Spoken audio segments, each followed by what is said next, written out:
Depuis quelques heures, des noms ressortent sur votre identité: Jaffredo, Fautrel, Lannoy, Duhamel. Êtes-vous dans cette liste? Vous en oubliez plein d'autres. Chaperon, Bré, Buquet et j'en passe. J'ai même vu quelque part que le livre était l'œuvre de Clément Turpin manipulé par Jean-Michel Aulas, mais à côté de ça Machiavel serait un enfant de cœur. Bon, vous vous en doutez, je ne répondrai pas à ce genre de questions.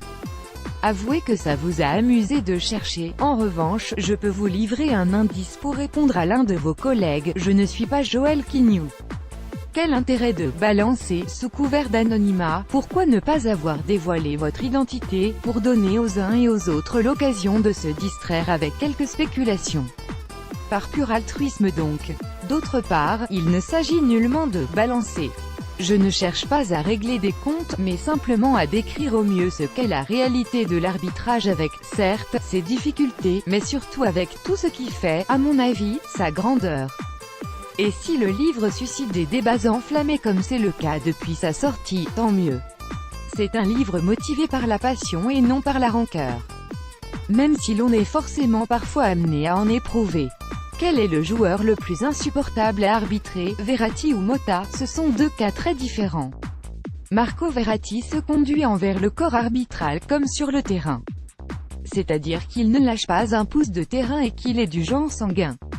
Il faut donc faire la part des choses entre la contestation de l'autorité, qui est répréhensible, et la frustration et la rage de vaincre, qui sont davantage compréhensibles. Motta, c'est une autre histoire. Lui, il sait parfaitement ce qu'il fait. C'est un stratège qui maîtrise ses émotions. Il fait ses coups en douce et il faut le surveiller comme le lait sur le feu. Il est capable de faire dégoupiller un match en crachant sur un adversaire ou en l'insultant, tout en prenant toujours soin d'être hors de notre champ de vision. Donc c'est sans conteste lui le plus difficile à gérer. Si vous en avez deux comme ça sur la pelouse, un Planus ou un Pedretti par exemple, ça devient carrément l'enfer. Le fossé n'a cessé de se creuser entre joueurs irrespectueux et arbitres parfois trop autoritaires. Comment l'expliquer? Tout d'abord, je ne suis pas certain du tout que ce fossé se creuse, comme vous dites. Certes, il y a des joueurs dont le comportement laisse à désirer, comme ceux qui ont déjà été largement évoqués, mais ils ne sont pas représentatifs de la norme. Les joueurs savent très bien quel est le risque s'ils dépassent les bornes. Quand ça se produit, c'est le plus souvent parce qu'ils perdent leur nerf. Il faut alors faire preuve d'autorité sans tomber dans l'arrogance de celui qui a le pouvoir. Je peux comprendre que l'on donne parfois cette impression. L'affaire Chaperon vous a-t-elle choqué? Oui, à double titre. D'accord, le geste en lui-même était évidemment spectaculaire et condamnable.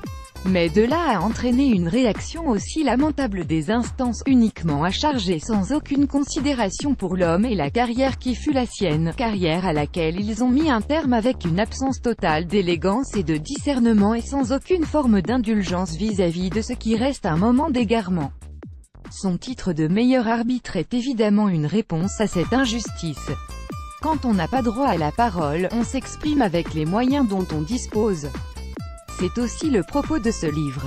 Turpin a-t-il le niveau pour arbitrer une finale de Coupe du Monde? Sans aucun doute. Il a fait ses preuves au plus haut niveau, que ce soit en Ligue des Champions ou en Europa League. C'est néanmoins peu probable cette année. Mais pourquoi pas dans 4 ans? Ce serait une consécration pour l'arbitrage français et une admirable réponse à tous ceux qui brament que nous sommes la honte de la nation. Êtes-vous favorable à la vidéo? Comme la majorité des collègues, je suis nuancé. Je crois que l'assistance vidéo doit être limitée à des erreurs grossières corrigées immédiatement. Si l'on cherche la perfection et un arbitrage sans tâche, on n'en sortira jamais. Mais au vu de ce que l'on prend sur la tronche à chaque erreur, on est forcément favorable à tout ce qui peut en réduire le nombre. Toutefois, le système est encore très perfectible puisque l'on a vu plusieurs décisions erronées ces dernières semaines malgré la vidéo. Si bien que la clé pour apaiser le climat reste encore et toujours là. Considération de l'arbitre et son statut d'acteur faillible du jeu, au même titre que les joueurs. * le livre « Je suis l'arbitre masqué » est disponible aux éditions Hugo Sport en librairie depuis le 3 mai. Antoine Green.